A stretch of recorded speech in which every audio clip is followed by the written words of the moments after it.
L'accès aux données n'a jamais été si facile. Bonjour et bienvenue à vous. Comment obtenir des données libres et gratuites directement dans QGIS?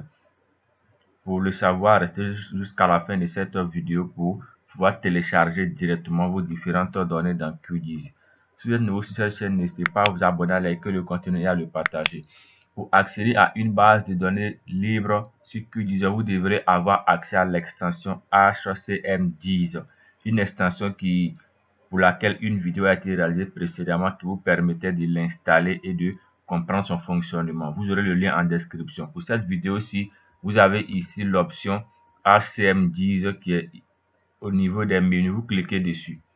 Vous aurez la possibilité ici avec l'option Download Open Data. Nous avons encore plusieurs autres options de téléchargement de données libres qui sont disponibles. Mais pour cette vidéo-ci, nous prenons ici le cas de HCMGIS Open Data and More. Donc, nous cliquons sur cette option-ci, ce qui nous donne la possibilité d'accéder à cette boîte de dialogue pour laquelle on va pour commencer renseigner le type de service. Vous cliquez sur le triangle et choisissez ici WFS et ensuite HCMGIS Open Data parce que vous pourrez avoir plusieurs services ici. Alors, vous choisissez HCMGIS Open Data. Après cela, vous cliquez sur Connect pour vous permettre de vous connecter à la base de données. Vous cliquez sur l'option Connect pour vous connecter à la base de données où nous pourrons récupérer un ensemble de données. Lorsque vous cliquerez sur Connecter, il prendra quelques secondes pour charger les différentes données qui sont disponibles. On peut bien voir ici, on a pratiquement 57 données et cela est listé de 1 à X. Vous pourrez ici voir pour chacune des données le nom et puis le titre correspondant. Vous pourrez pivoter et voir toutes les propositions de données qui sont ici à ce niveau-là. Nous prendrons le cas pratique avec une donnée ici sur Global Border. Vous sélectionnez la donnée que vous voudrez télécharger. Pour le cas où vous voudrez sauvegarder cela dans un dossier externe, vous cochez l'option Save Layers to Disk.